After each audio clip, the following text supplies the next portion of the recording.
And like I mentioned, I saw Chris Nolan's latest movie, Inception.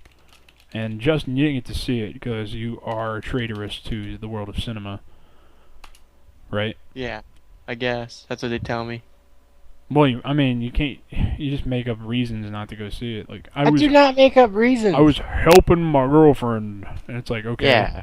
Yeah, you whatever, see my dude. Facebook. You know she exists. It's the number 3 ranked movie on IMDb of all time right now. Okay, so Nice. you've got to go see it because it actually is not anywhere near worthy of that claim. Okay, so the thing is that it's a really, really, really fun, entertaining, solidly directed movie. Okay, reportedly Chris Nolan spent 10 years writing it, and I really don't see how. But the thing is that I'm kidding. This is I was totally kidding. The plot I've heard nothing but like I don't know if you've heard this, Justin, but like everyone is always saying how complicated it is, like how ridiculously hard to follow it is, how Yeah. convoluted it gets. I do not get that. I really don't. Like I watched it and I was like, um, okay, what part was hard? Like I really didn't get it at all. And it just I don't know, like if you're paying attention, I think that's the thing. Like if you're looking at your cell phone texting people or some shit, which most people are prone to do nowadays in theaters, you'll probably miss something. And then later on in the movie you're like, "Why didn't they explain that?" Well, they did. You were just distracted somehow. You know, you can't get a BJ in the theater and then expect to follow this movie, okay? So basically it's the way it's written is interesting because it's not really that complicated to me. It's just they do a good job explaining everything and catching you up to speed and revealing everything. Everything's handled really well, and that's a testament to Chris Nolan's directing. It's the way that it's written is basically it's the same movie 4 times on top of each other. It's like we have a dream, and then we have the real world, and then inside that dream we have another dream, and then we have another dream inside that dream. So basically, you have like a 4-layer dream at one point, right?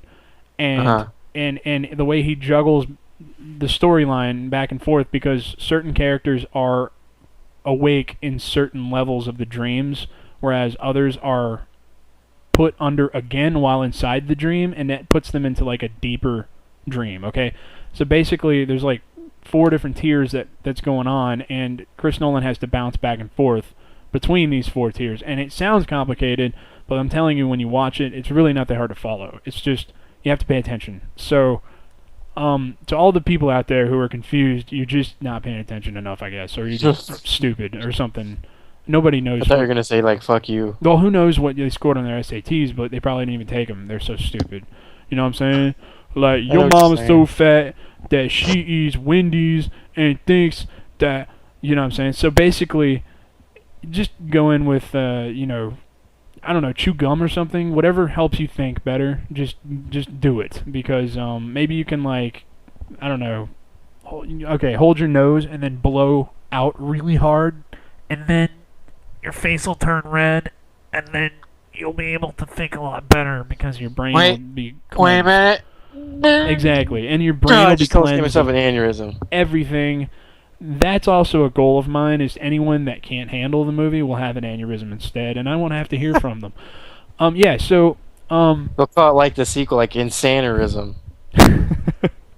so the plot of the movie is this: he he being Leonardo DiCaprio works for a company that is competing with another company, and they want to implant an idea in the president of that other company's mind. And that's called Inception. Whenever you give someone like a genuine idea that they think they thought of themselves, that's called Inception. And it's supposedly really hard to do, and it's been done before, and you find out how and by whom and on whom. And the thing is, Leonardo DiCaprio's character has these demons, these personal demons that could jeopardize the whole thing. So, like, you find all this out like gradually, and it's just like the way it's handled is like pretty masterful, to be honest. Like I couldn't see myself directing something like that bounces back and forth between so many different storylines, but he does it. Chris Nolan's really good at that.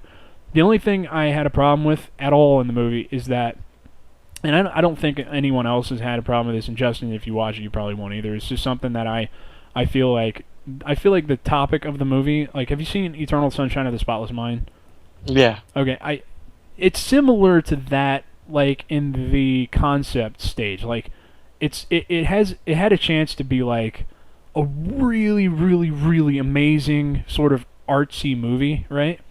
But it has a big budget, and it's released in the middle of July, and it seems kind of like, I don't even know who put this movie out, but I think it was Warner Brothers maybe, but whoever the distributor is, it seems like they were sort of just like, it's a summer movie, Chris, and we kind of have an explosion quota that we'd like you to meet, and if you wouldn't mind, kind of pumping it up a little bit and putting like maybe a car chase scene and some gunfights and stuff, and it just kind of, it at some point feels kind of forced. I don't know, like as opposed to something else could have happened and been a little more clever.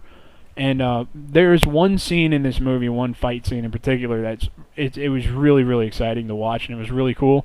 But then the rest of the movie's kind of like standard fare, gunfights and stuff. And I'm like, they're in a dream world. Why are they fighting like realistically? It doesn't make sense to me. But that was pretty much it. That's like my only gripe with it. It was kind of like too action blockbustery for me. But that's like a personal choice. Like I would have rather it have been sort of lower budget and more indie, I guess. But that's just because I'm like an indie fart, so whatever. You farter. You're such an indie fart.